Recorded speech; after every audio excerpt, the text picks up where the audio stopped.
नमस्कार दोस्तों, मैं राकेश कुमार आर्य आपके सामने हाजिर हूं अपने नए वीडियो के साथ, एक नए लुक में, एक नए रूप में। दोस्तों, तपस्या हमारे जीवन में ये शब्द बड़ा ही अहम रोल रखता है, बड़ा ही महत्वपूर्ण शब्द है हमारे जीवन में। एक कहानी के माध्यम से मैं आज आपको बताना चाहता हूं कि कैसे हम जीवन में यदि तप करें तो क्या से क्या हम बन सकते हैं। एक बार एक मंदिर में किसी त्योहार के समय बहुत ज्यादा भीड़ लगी हुई थी। लोग आ रहे थे और आकर के अपने जूते चप्पल जो किसी कीचड़ में सने हुए थे, किसी का किसी चीज में, इस तरीके से सब अपने जूते चप्पल मंदिर की सीढ़ियों पर उतार दिया करते थे और अंदर जाके बड़े श्रद्धा पूर्वक वहां जो मूर्ति लगी हुई थी भगवान की, श्री कृष्ण भगवान की, राधा जी की जो मूर्ति लगी हुई थी, वहां पर जाके वो मूर्ति के आगे नमन करते, उसे फूल माला चढ़ाते, मिठाई खिलाते, धन धान्य चढ़ाते। ये सब कुछ बड़ी श्रद्धा पूर्वक होता।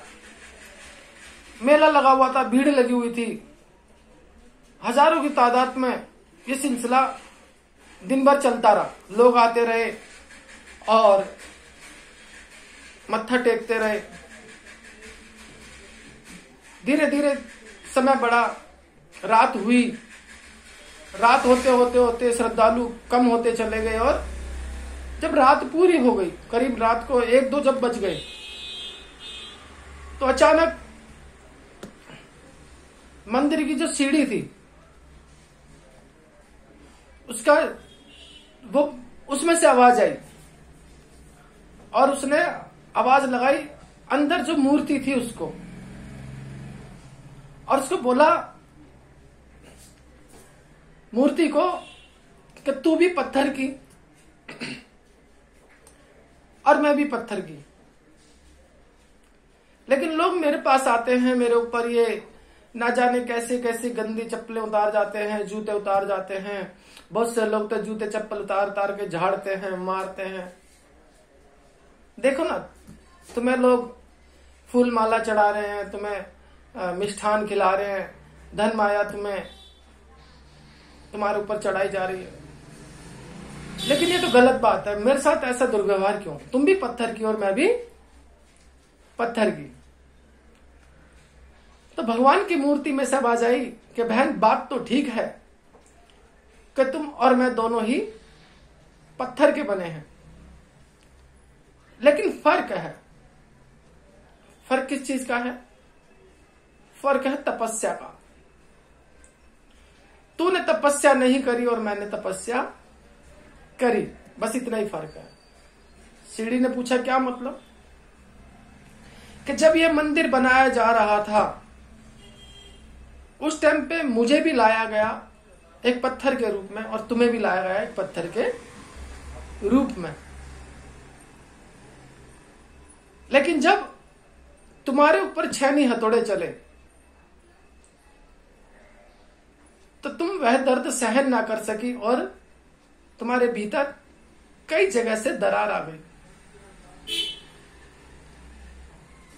तो छेनी हथौड़ा चलाने वाला जो कारीगर था उसको समझ में आ गया कि यह पत्थर मूर्ति नहीं बन पाएगी, इस पत्थर को मूर्ति नहीं बनाया जा सकता। और उसने तुम्हारे को यह मंदिर में जैसे के तैसे सेट कर दिया, सीढ़ी के रूप में, जीने के रूप में। 2-4 हथौड़े इधर उधर से मारे और फटाफट से जीना तैयार कर दिया, सीढ़ी तैयार कर दी, तुम्हें यहां फिक्स कर दिया, फिट कर दिया। मैं भी पत्थर के रूप में आई थी और मेरे जब हथौड़े छेनी चलने लगे तो मैंने वह दर्द सहन करा। लगातार कई दिनों तक रोजाना कारीगर उठता और मुझे तराशना शुरू कर देता, कभी यहां से काट, कभी वहां से काट, कभी ऐसे काट और कभी वहां से छील। लेकिन मैं दर्द सहन करती चली गई। उसका नतीजा ये निकला कि मेरा ये रूप निकल के सामने आया और मुझे मंदिर के एक विशेष स्थान पर रख दिया गया। बस यही फर्क है तुझमें और मुझमें। पत्थर की तू भी है, पत्थर की मैं भी हूं, लेकिन तेरे जीवन में तप नहीं था और मेरे जीवन में तप था। मैंने जब तप किया तो उसका लाभ मुझे आज मिल रहा है, और तूने जब तप किया होता तो तुझे भी उसका लाभ आज मिल रहा होता। तो बहन, यही फर्क है। इसे बुरा मानने की कोई बात नहीं है। जो व्यक्ति अपने जीवन में संघर्ष करता है, तप करता है, कठिनाइयों की चुनौतियों को झेल जाता है, आगे चल के समाज उसको सम्मान की दृष्टि से देखता है। मेरे भीतर मुझे तराश कर जो श्री कृष्ण की मूर्ति निकाली गई है,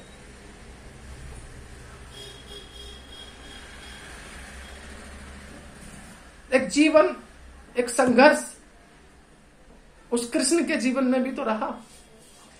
वह जेल में पैदा हुआ, बचपन में उसको जहर देकर मारने की कोशिश करी गई पूतना के द्वारा। उसके माता पिता को जेल में डाल दिया गया। मेरे माता पिता को बंसी बजाना मेरा दुनिया को दिखाई देता है, लेकिन जो मैंने कंस के साथ युद्ध करा, तो बहन, जो व्यक्ति समाज के अंदर चुनौतियों का सामना करेगा, संघर्ष करेगा और संघर्ष में धैर्य बनाए रखेगा, टिके रहेगा, ये समाज ऐसा ही है, बाद में उसका सम्मान करता है।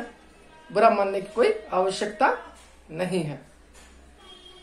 तो दोस्तों, इस कहानी के माध्यम से मैंने आज आपको एक मोटिवेशन देने की कोशिश करी। आप जो भी कार्य करते हैं, कोई भी कार्य करते हैं, ये उसका एक रूल है, एक उसूल है कि अगर हम लंबे समय तक किसी कार्य को करते हैं, द्वंद्व को सहन करते हैं। द्वंद्व को तप कहा गया। तप क्या है? द्वंद्व को सहना तप है। ना जाने कैसे कैसे तप हमें करने पड़ते हैं। लोग हमें अनाप शनाप बोलते हैं, लोग हमारे ऊपर ना जाने क्या क्या कमेंट करते हैं और तमाम तरह की समस्याएं आती हैं घर में, परिवार में। कई बार हमारे घर हमारे अपोजिट हो जाता है, लोग हमारे अपोजिट हो जाते हैं। आप टिके रहो, आप टिके रहो। देखना एक दिन रात्रि जाएगी और सूर्य उदय होगा।